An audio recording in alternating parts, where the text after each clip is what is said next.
What's going on, PuraTHRIVE Nation? It's Thomas DeLauer with PuraTHRIVE, and today I'm going to show you some tips and tricks using nutritional yeast. That funky, flaky yellow stuff that you're always wondering what it is. I'm going to break down what it is, and then I'm going to show you a couple little recipes, a couple quick ways to use it to dramatically cut some calories while still getting that cheesy, amazing taste. The first one is super simple, but the second one, I'm going to break down a small recipe to make an actual cheese dip that doesn't have any actual cheese. Something that you can dip chips in, something you can dip some veggie chips in, all kinds of different stuff. But first, let me break down what nutritional yeast is, all right? Nutritional yeast is a heat deactivated yeast, so it doesn't actually have an active form of yeast in it. So if you're dealing with candida or any kind of GI issue, you don't have to worry about that. But it's usually derived from sugarcane or from beet molasses. So it does have a couple carbs in it, just not much. Now, a couple of things that are benefits of nutritional yeast. First one, super high in protein considering how big it is, okay? You don't have a whole lot of serving, you end up getting a good amount of protein. And it is considered a complete protein, which means it has all the essential amino acids that you need to actually build some muscle and actually get a benefit out of it. Additionally, super high in fiber. One of the things that I like most about it is its vitamin B profile. Super high in vitamin B12, which is what we need to actually build red blood cells and actually deliver energy. So if you're vegan, this is something you'll get a huge benefit out of because vegans tend to be a little bit low in the world of vitamin B12.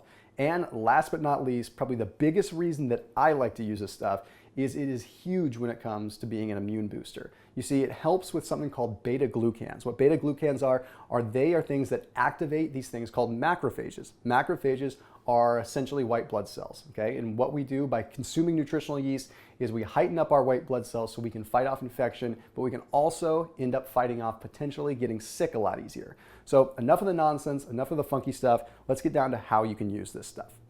All right, first and foremost, I don't even need to demonstrate this. Put this stuff on popcorn, okay? All you're gonna do is you're gonna take like a little bit of coconut oil spray it on your popcorn, and literally just sprinkle the stuff on it. If you haven't done that yet, you've gotta give it a shot, okay? Nothing fancy there, just telling you how to do that. This next one, I wanna explain how to make an actual little cheese dip with this stuff without actually having cheese. So here, all I've got is just probably about 4 or 5 tablespoons of nutritional yeast, okay? You just eyeball it. Okay, then I'm gonna add a little bit of water, and that's basically gonna turn it into a little bit of a paste. You can actually do this with almond milk too if you wanted to give it a little bit of a creamier consistency.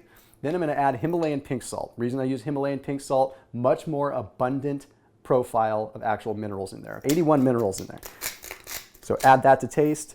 Okay, a little bit of black pepper. What that's going to do is it's got something called Piperine in it. Okay, what Piperine is going to do is it's going to allow your body to actually assimilate the B vitamins that are in the nutritional yeast.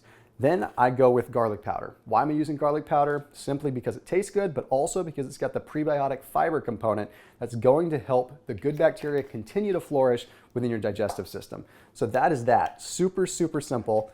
And what you're gonna do is once you mix it up, you're gonna let it sit for about 5 minutes and it's gonna thicken up. This looks a little bit thin, so I'm gonna add a little bit more nutritional yeast. And if you want to make it super thick, you can actually add arrowroot powder to it. Because arrowroot powder is still gluten-free, isn't a grain, and it ends up giving you a nice volume and a nice consistency with only using about a half a teaspoon or so. So you can see as this is starting to thicken up and as I'm mixing some more of the yeast in, it's actually taking on a cheese-like consistency. Almost like Velveeta, but without the weird fluorescent stuff that's in that. Now I know it's not the most appetizing looking, but I will prove it to you right now by taking a bite that is good. See, I didn't wince. It worked out nice and easy. Now this is perfect if you're gonna roast some veggies and then you're gonna dip those veggies in, or if you just wanna eat them raw and dip it in it. Totally ends up being a very low calorie thing. So this whole thing right here probably has about 30 to 40 calories in it at the most.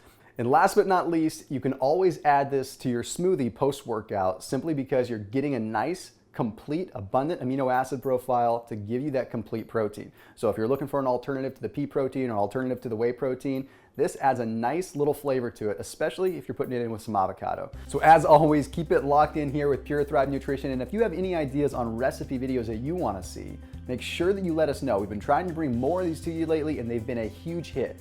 So if you have any suggestions whatsoever, put them in the comment section below or shoot us an email. See you soon.